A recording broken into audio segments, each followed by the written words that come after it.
kind of business. TechFluff TV is brought to you by Clearbooks, online accounting to free your time. So tonight TechFluff TV is at NottTuesday. It's a meetup for entrepreneurs in Nottingham and happens every second Tuesday of the month. And with me is Nick Barker. Hello Nick, how are you doing? Hi Lucy, yeah, very good. So tell us a bit about NottTuesday. How did it start? Well, it was started by a chap called Adam Bird. He's a CTO and co-founder of Ascendex.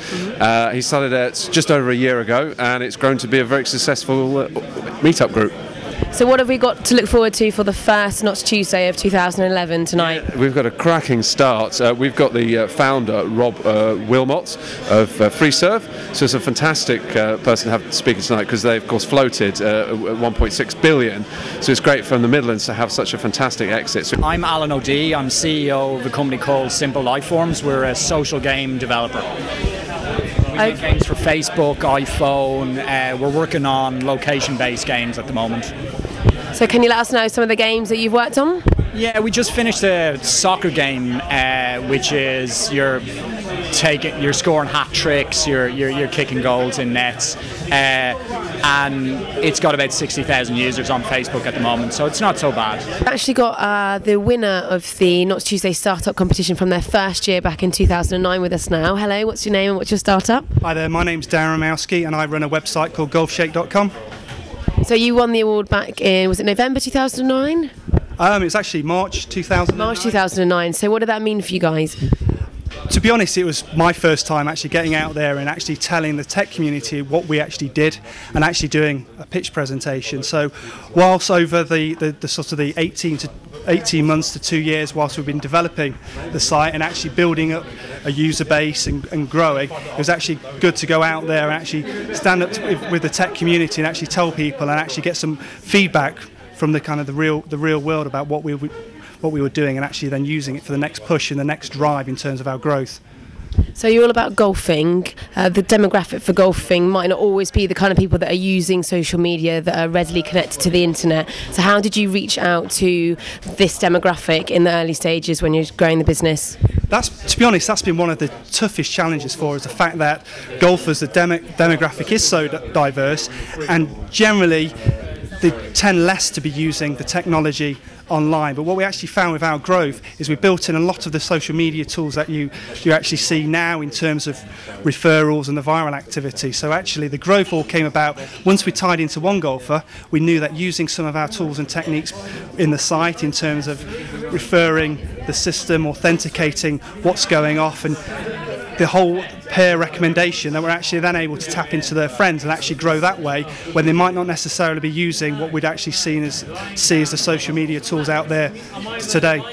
I'm Nick Walker. The project I'm currently involved in is Gauntlets.com. They're actually a family business. They're a wine importer. They also have a retail side. They've been going for a long time. What we're doing is it's a joint project to try and find ways of selling the wine in a more interesting way, really. Letting people know about the wine from the point of view of the winemakers themselves, but also the customers. Not just getting a simple, this wine is good, you should buy this wine, honest, No, actually getting stories from the winemakers themselves, getting people who've actually tried the wine, talking about it using social media. Joining me now is Rob Wilmot, who was the speaker at tonight's event, and he's a bit of a famous guy. He co-founded, is that the right word? One of the founding execs, yeah. One of the founding execs of Freeserve back in 1998. So I would say you're somewhat of a startup pin-up, could I say that? Well, you're kind of the dream, aren't you, for a lot of entrepreneurs at the moment? In the sort of geek sector, probably, yes. So we can call you a startup pin-up? That's okay in the geek sector, definitely. Okay, so obviously you made it big and you were very successful. Can you give us 3 tips for startups who are starting out now? Believe in yourself. Other people will try and bring you down because it wasn't their idea. Listen to people.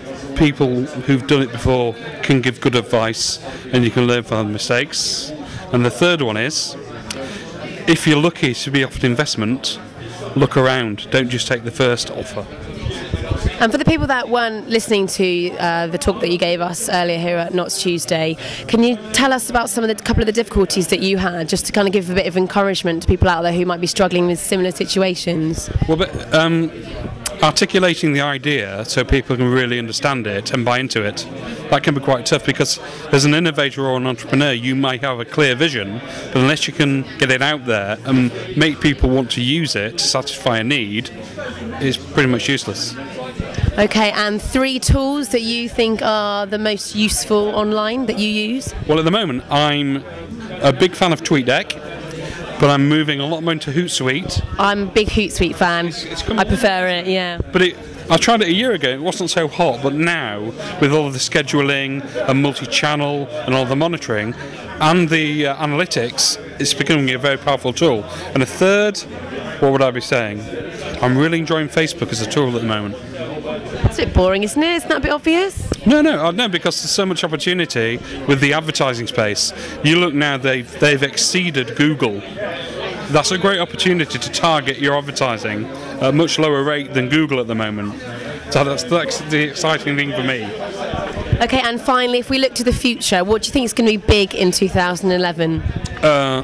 Internet TV, but properly to the TV is going to be really big. You're going to see more emergent of apps, and the apps becoming a way to the internet rather than just direct to the internet.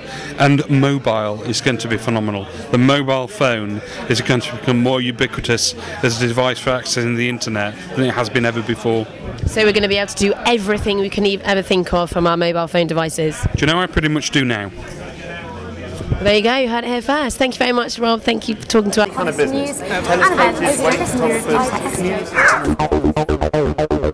TechFluff TV is brought to you by ClearBooks, online accounting to free your time.